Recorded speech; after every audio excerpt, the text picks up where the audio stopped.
Hello and welcome to this new episode of Open Book Entrepreneur. Today we have Scott here with us and also subject very close to my heart, which is sales. So, Scott, please introduce yourself and this main business to our audience. Yeah, thanks, Tony. It's great to be here. Scott Finkelstein, founder and CEO of Sales Scalers. And we've been around. I launched this business in 2019 when, after my corporate career, I set a very simple goal. I want to positively affect 1 million lives. And I do that through, I've had amazing coaches and mentors in my life. And Sales Scalers, we come in and we coach in sales and everything go to market. And as we talked about with our new Wait, Don't Hire the VP Yet program that we're doing for founders, we set up the go to market engine. But part of what we do is always coaching and mentorship. It's how do we elevate the human? And if we can do that successfully, the sales will take care of itself with the engine we create. Exactly. Yeah. So what actually, how did you end up in sales? That's a great story. Someone asked me that the other day on a podcast, and I said, I grew up just outside of Wall Street, and I said I'm gonna be a stockbroker. Right? This was back in the 70s and 80s, and got a job. Didn't know what I was doing. I remember I got the job. I was like, I don't know. I'm working for a hedge fund. This is great. It's what I want to do. Didn't realize I was in sales. Never thought of myself as a salesperson, and I was just in sales. I wasn't, picking stocks. I was just in sales. And my first mentor, Tony, I was literally had an article written on him called Mr. Relationship, and a lot of who I am and how I approach people is because of Tony and the 5 years of mentorship under him. Okay, excellent. So I mean, this is very interesting because most of the people that come to this show, this has become actually one of the main questions. How did you end up doing what you do? And all these people that are really successful in what they do, they actually accidentally ended up doing what they do. So, yeah, this is adding to that, and then also, Scott. So what are you actually focused on right now when it comes to the sales business? So I'm focused on a very specific group of people, though I help many.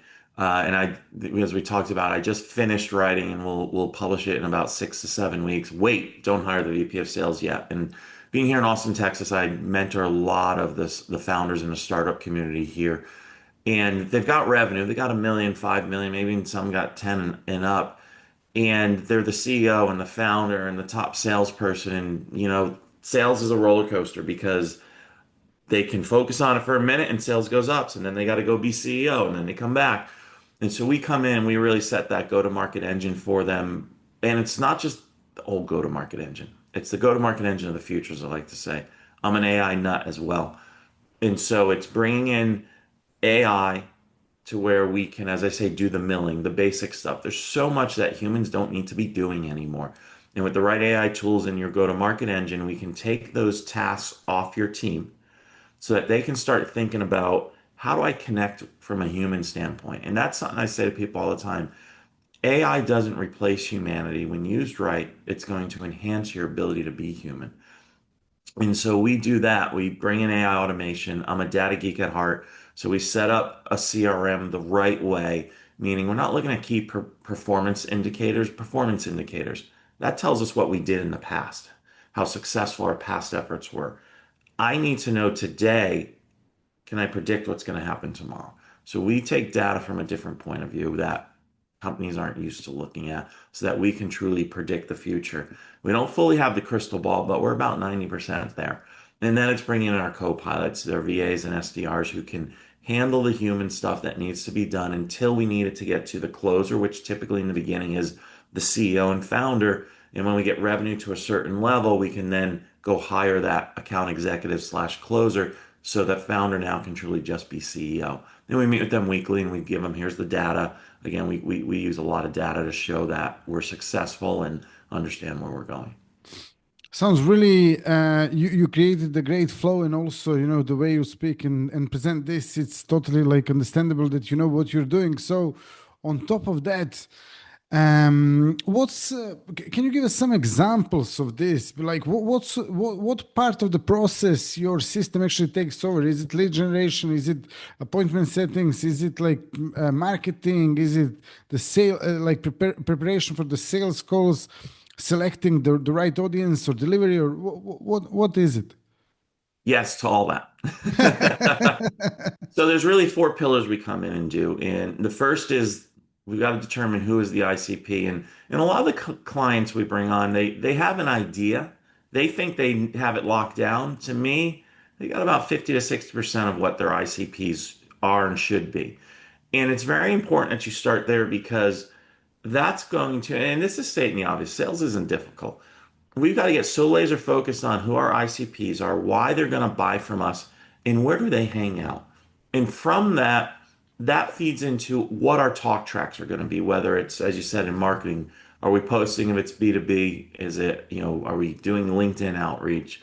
What kind of videos are we creating? What kind of messaging are we creating? If you don't have your ICP locked down and laser focused, you're going to start drifting in your messaging. And if your messaging isn't spot on to talk to you, Tony, directly, your conversion rates are going to be very low. So we got to start there.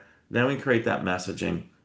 We use a lot of AI to help with the messaging. We teach the AI to not be generic, but to be specific to your business, your personality, and to do a lot, do a lot of creation for us, plus also do a lot of the outreach for us, and even responding to the outreach that's coming back. And then it's setting up the co-pilots, the SDRs who can, like you said, set appointments so we can automate a lot of that, but can start taking those phone calls. And to some level, we can train an SDR to be that closer, depending on the sophistication of the product and service we're selling. And then, like I said, it's data. What do we do with the data? What's the data telling us? How's it making sure that we're not getting off the tracks? Okay, excellent. Yeah, I totally agree when it comes to ICP or ideal client profile that we have to be clear and laser focus on who we are targeting, and that helps our messaging. And then, what's your opinion on ICPs when it comes to basically like a lot of companies nowadays and a lot of sort of like even smaller businesses are thinking about like having several different ICPs. What's your opinion on that?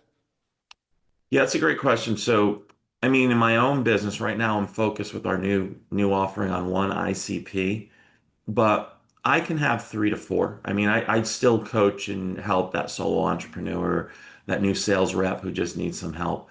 So you can have multiple ICPs, but if you have more than three or four, four is really the max I want to see. Unless you're a really big organization, it's hard to get enough energy behind each one. So I would max out at four. And again, depends on the size of the business. If you're a $1 billion business, then okay, we can have more because we can build multiple vertical teams. But I'm working with the micro business owner, the small business owner. Four is the max. It really is. Yeah, yeah, but that like a lot of people can breathe better, easier hearing that because a lot of times there is so much pressure on like, oh, you just have to have one ideal client profile, ideal client avatar, and that's it. And and I personally sort of had issues with that because obviously in my business I can help professional tennis players. Then obviously I'm working with small business owners, with medium-sized business owners, and then also I'm working on mindset and business. So Yeah. it's very difficult to just say no, no, no. I'm not going to serve anyone. I'm not going to talk to anyone else. It's just this one. So yes, having four, it's very helpful. So on top of that, like, what's your goal for your business for next 1 year? The next 1 year, I mean, there's a couple of goals. Obviously, everything I do falls under the goal we set in 2019, positively affect 1 million lives. So we want to there's a lot of things we're launching. Obviously, we just launched this product. We're going to put our new book out there. So wait, don't hire the VP of sales yet. You can pre-order it now, and that should be published in about 6 to 7 weeks is our target. And then we're creating some online courses. We want to be able to serve more people, more ICPs. Again, maxing out where we go there.